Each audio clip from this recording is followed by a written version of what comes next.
Hi, everybody. This is Dave Walker, co-founder and CEO of the Beta SMB Institute. And I'm joined today by Jason Finkelstein, who's the SVP of Marketing at Admiral. Welcome, Jason. Great to be here, Dave. Thanks for having me. Excited to have you. As a guy who, started out dating myself terribly here, started out in 1982 as a marketing guy. I appreciate guys like you who are craftsmen of marketing and who are really constantly thinking about the tension of the opposites between being a tactical marketer, but also being a strategic marketer. And you have written a really great presentation called The Paradox of Choice. Before we get into it, because it's really cool, I want to give you a chance to, first of all, introduce yourself, tell us a little about yourself, and tell us a little bit about Admiral. Sure. So I guess the place to start, Dave, is, and I'll sort of tie this back with, with the paradox of choice, but I grew up in a family who owned and operated a few retail apparel stores outside of Baltimore, Maryland, for just about a century. And by the way, was eventually sort of put out of business by some of these big box retailers, if you will. So I love and have a deep personal connection to retail, one, and two, to entrepreneurship. But I do feel that if it were sort of more prominent at the time, e-commerce and online selling would have been a path to help our family business survive. So I do have sort of a personal passion for helping others around that.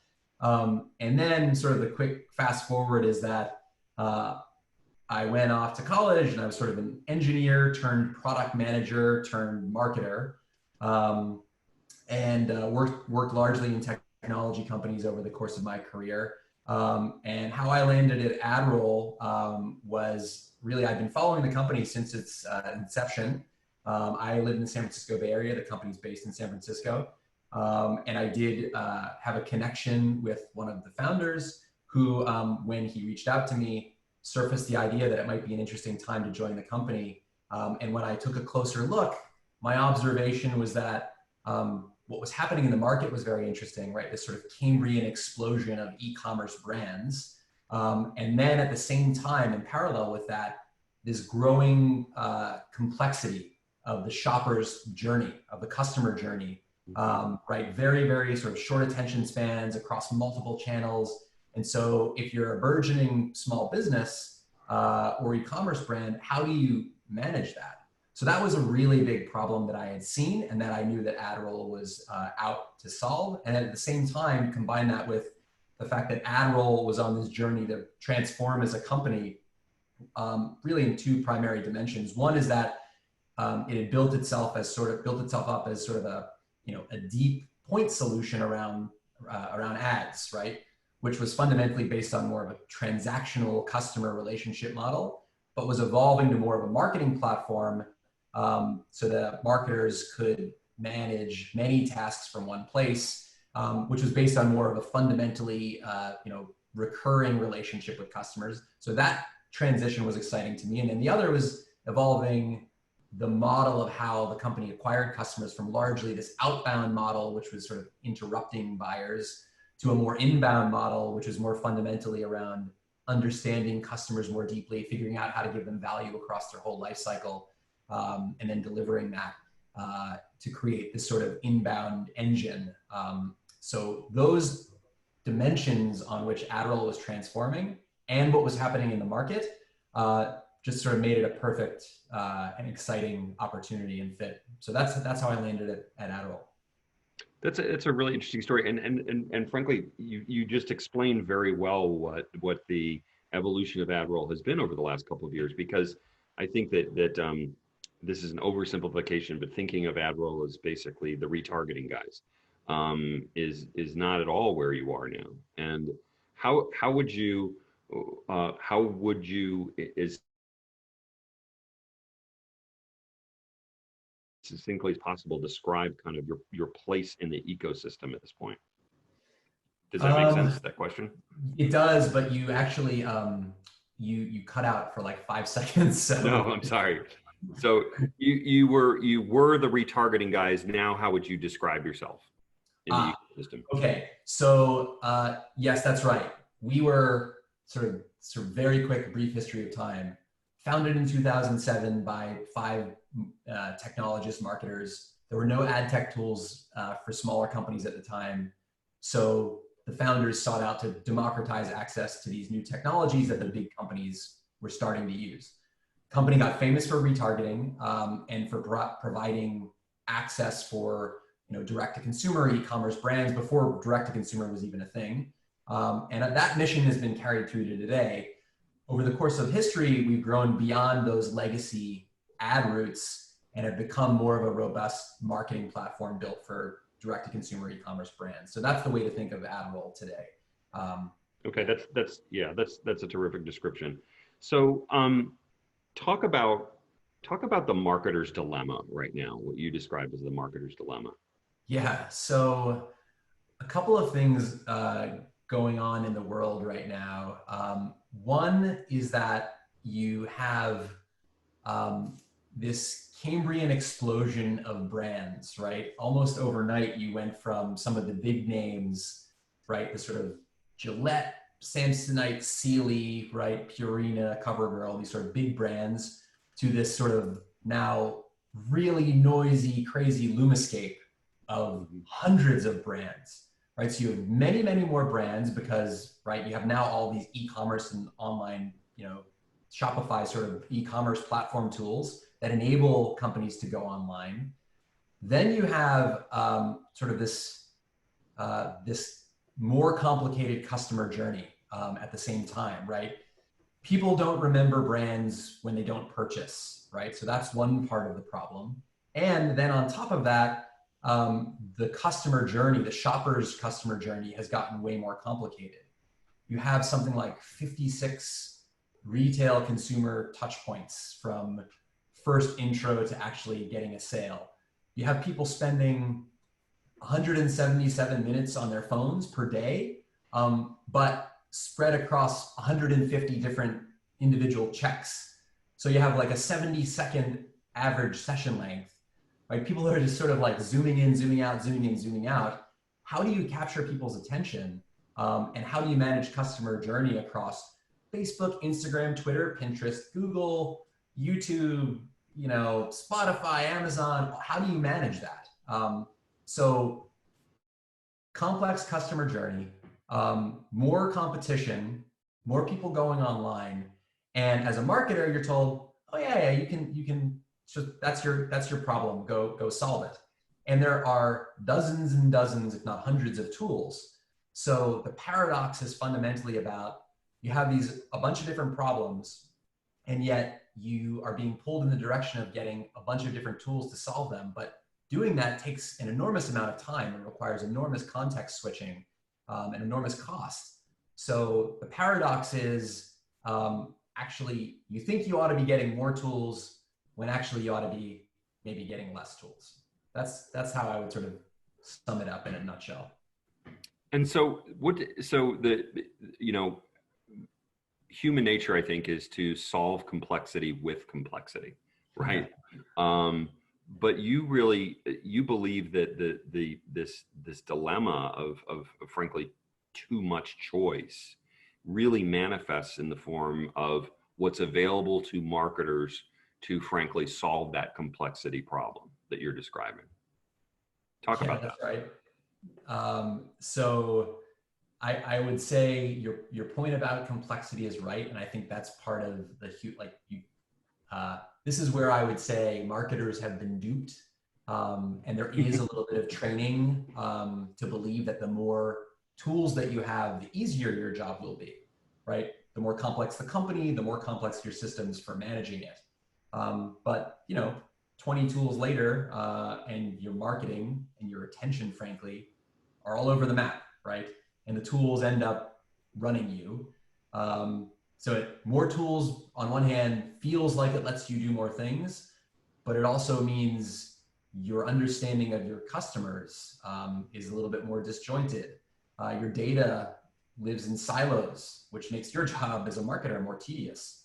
And then you have that mental energy to context switch, which is hard. So as a marketer, you ought to be focusing your energy and skills on strategic decisions, as opposed to the sort of minutiae and tactical ones. And there's a So whole bunch of examples. Yeah. that's a really good point. So unpack for a little bit this notion of, the marketer is strategist versus the marketer is tactician. I mean, obviously you got to, as it kind of said, you got to hold the tension of those opposites, but talk a little bit about each of those columns of work that gets done under the tactical and the strategic.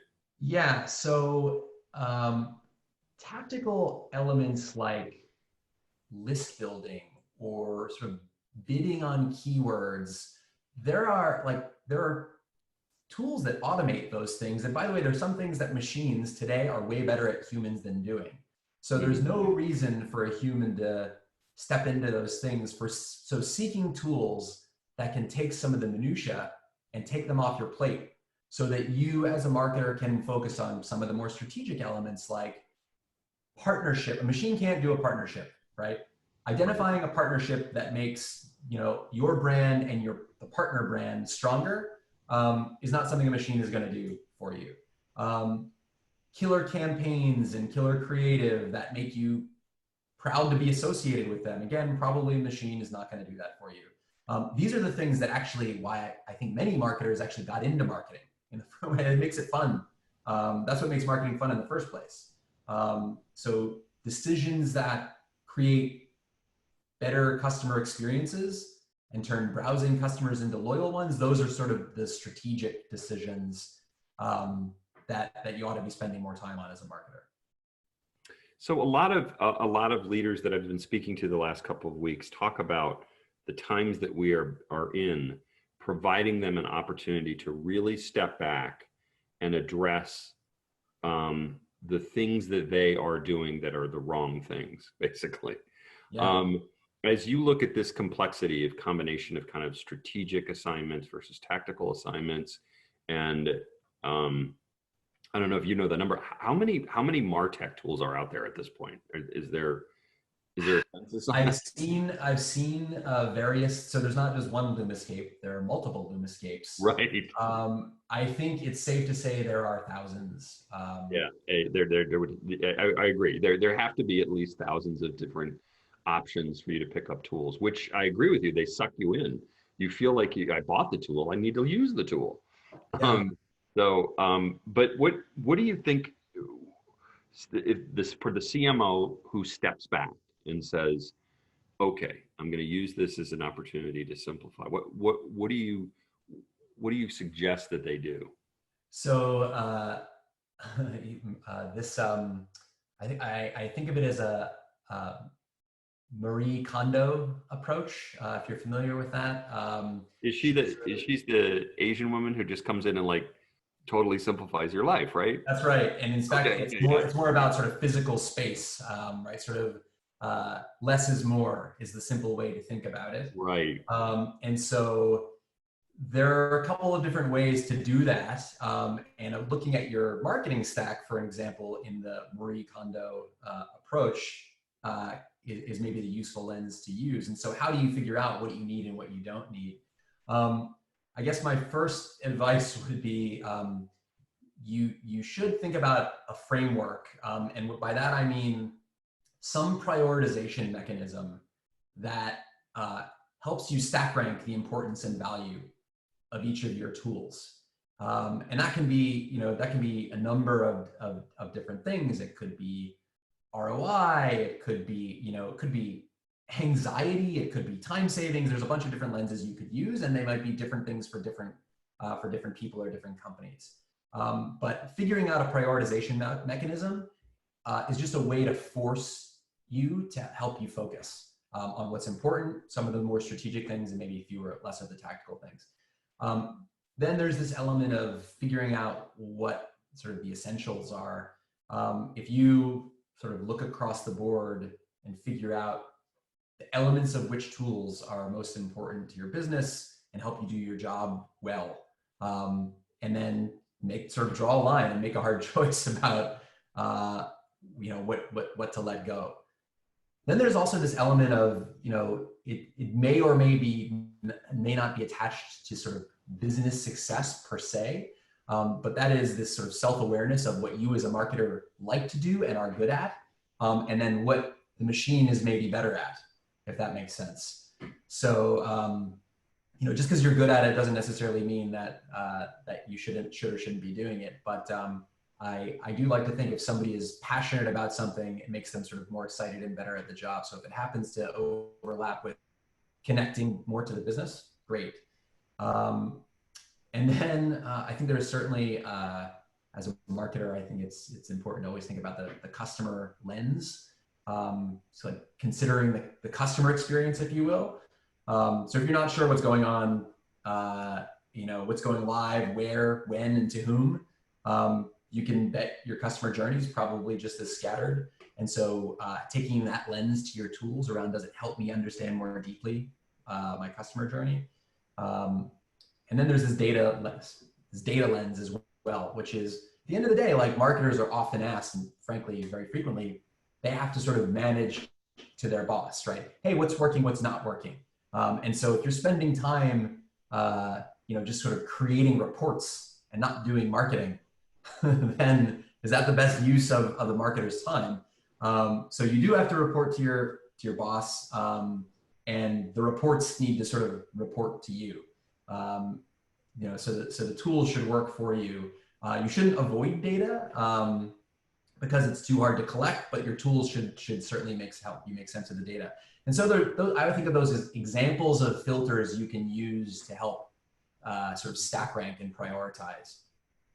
I can't remember if I hope I don't quote this inaccurately, but I think marketing profs did a study of asking CMOs, surveying CMOs, how many tools do you have in your marketing stack, and it was just a ridiculous number. I mean, I think the average was 47. Just like blow up your desktop. Just that's a messy sock drawer. She would say, Marie Kondo would say. So I think those are really, really good principles. And I hope that, every marketer has this opportunity, even though it feels like we're in a crisis. I mean, we are in a crisis moment, to really step back and say, wait a minute, now more than ever, right? It feels like now more than ever, you really need to simplify.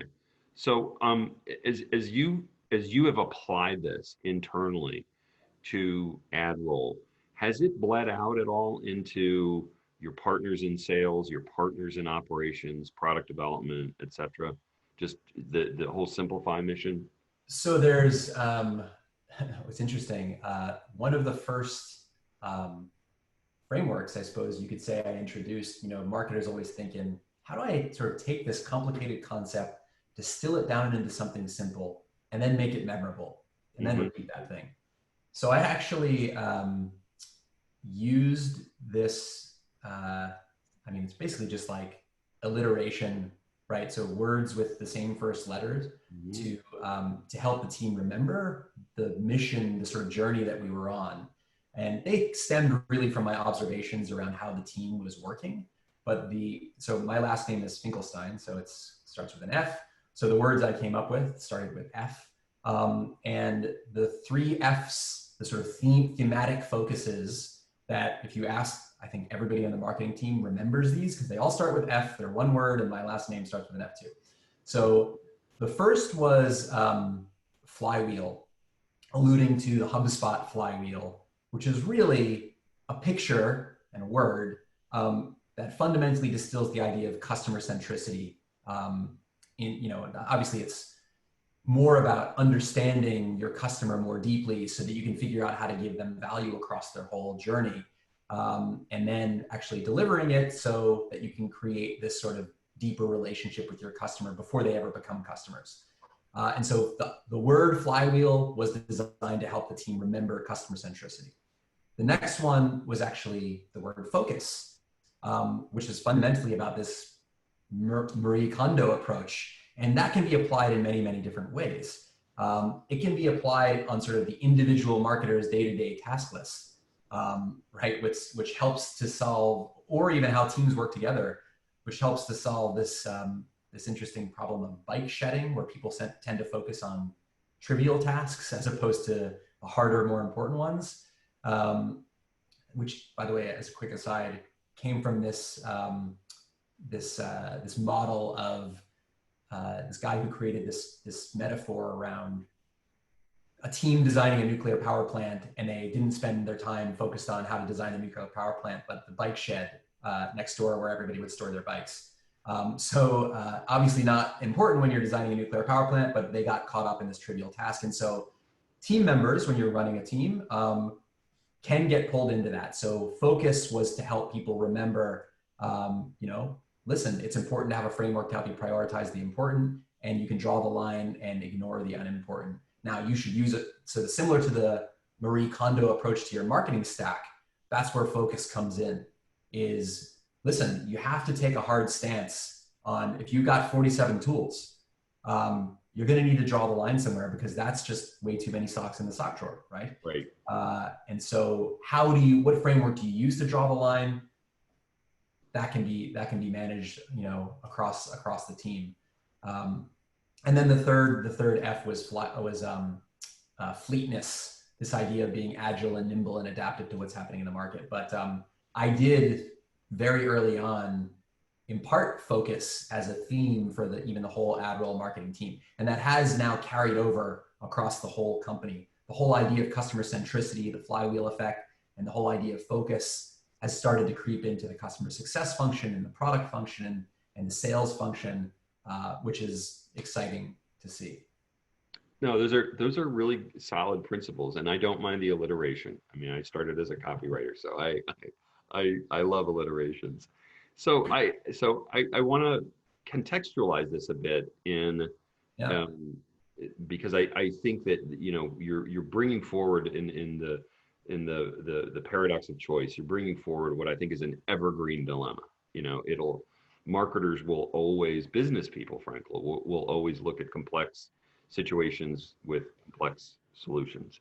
I do believe it's human nature. But in these last 4 months, what are some of the things that you have seen that these principles that you have applied and that you've kind of engendered in your team, how have they helped you get through what are complicated times?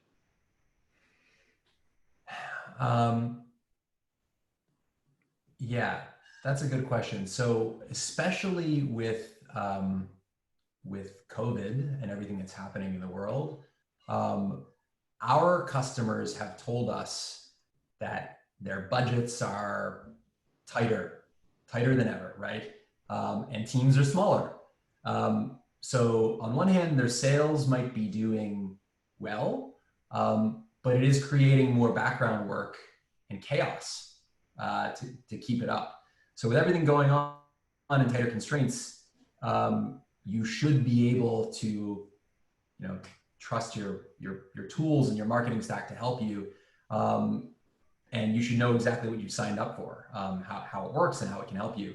So we have found that sort of pushing customers to figure this stuff out has helped them, right? And it's almost like if you're thinking about sort of a consultative relationship with your customer and with people in the market who are just trying to grow great businesses and thrive.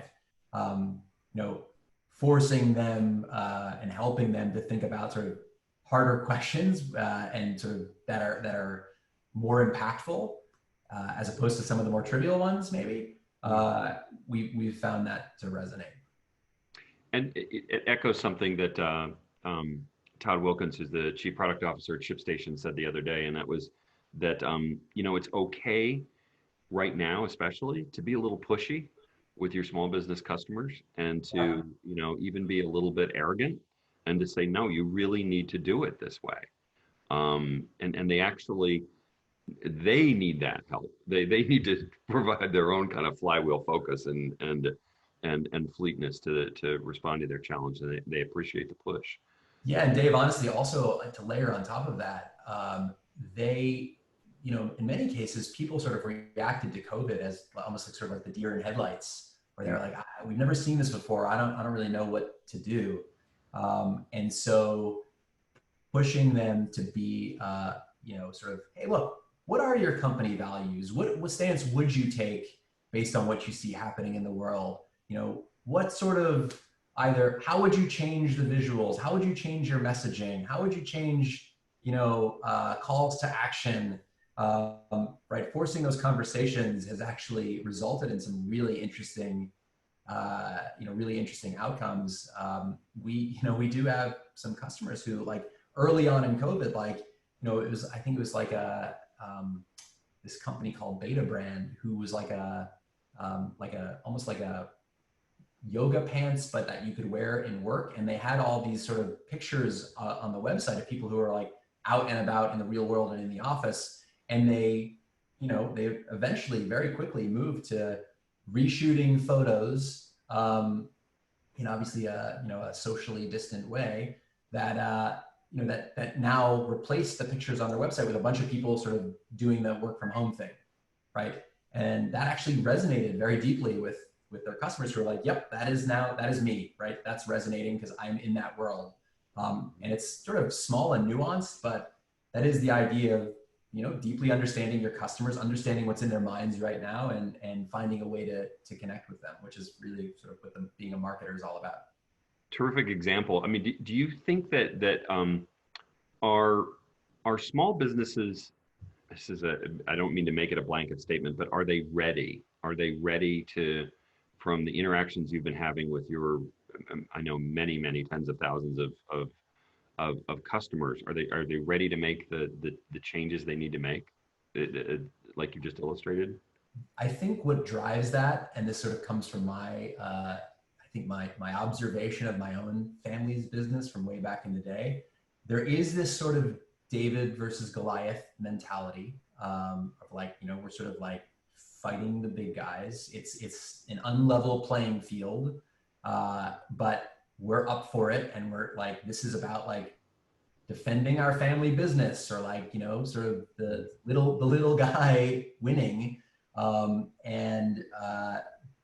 Because of that passion that comes with that, I think that, in my view, again, sort of a funny juxtaposition, but I think that creates advantage for the small guy, for the little guy, where, yep, big businesses might have budgets, and they might have tools, and they might have teams, but there are, again, taking approaches like this where you're sort of forced to prioritize.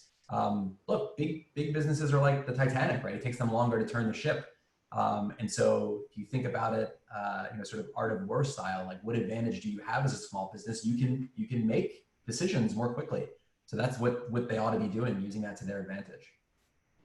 And I've heard a number of folks who are kind of in the digital offering to small business space say that of the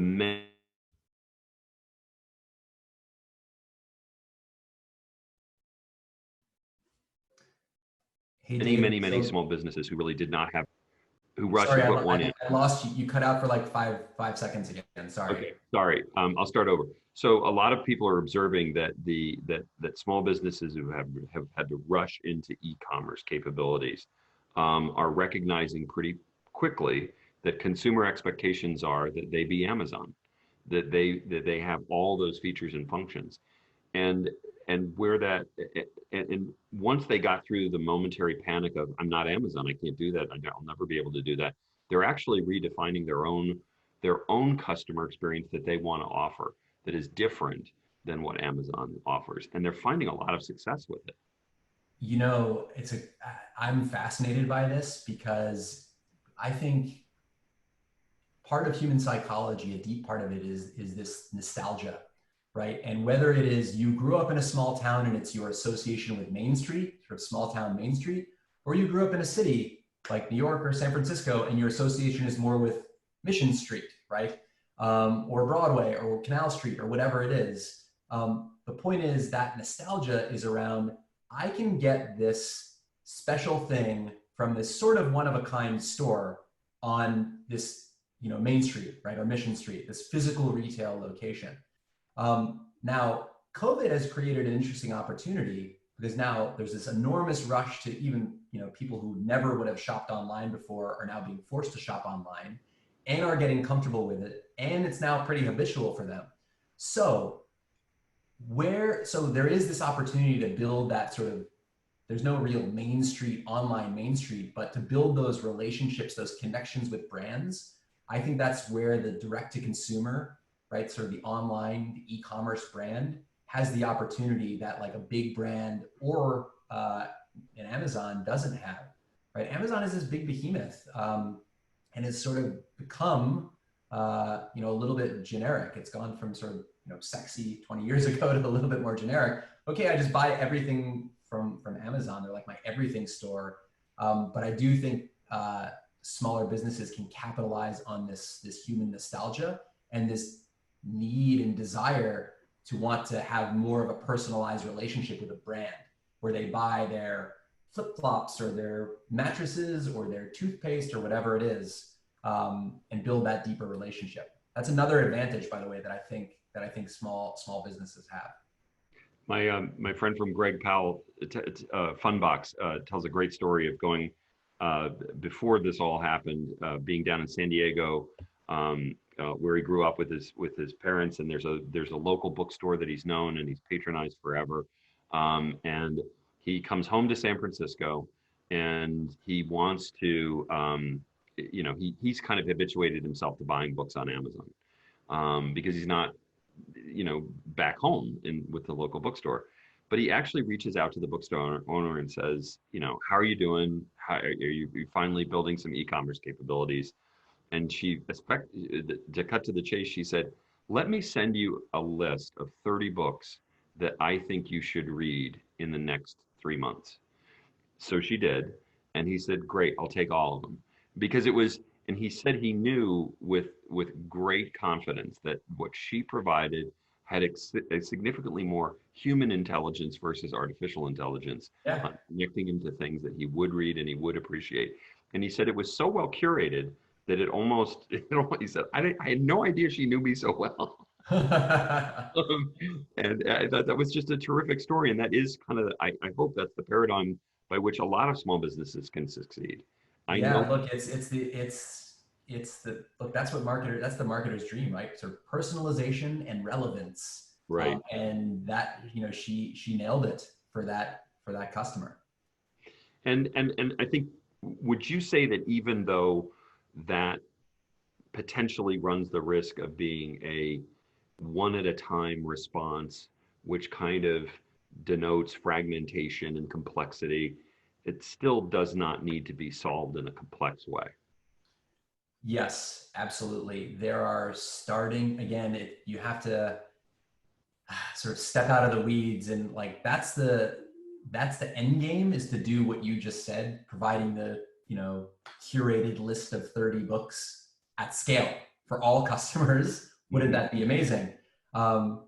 It sort of tilts into this world of like data privacy and what are consumers comfortable with businesses knowing about them. But look, businesses do have first party data.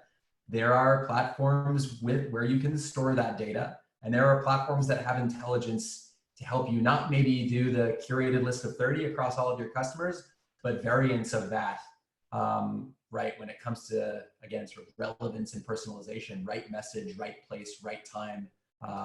And that is, I think, is what can delight consumers and keep them coming back and keep them loyal.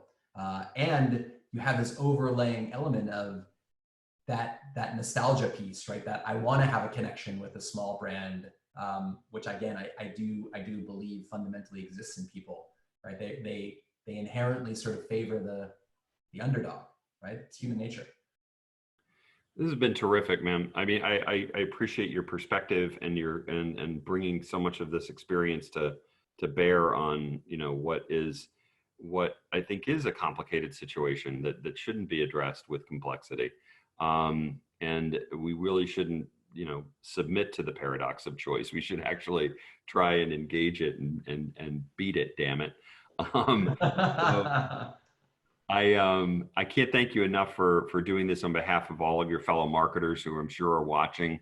who are, you know, fascinated with working their craft, you know, who are passionate about working their craft. So thanks very much for doing this. I really appreciate it.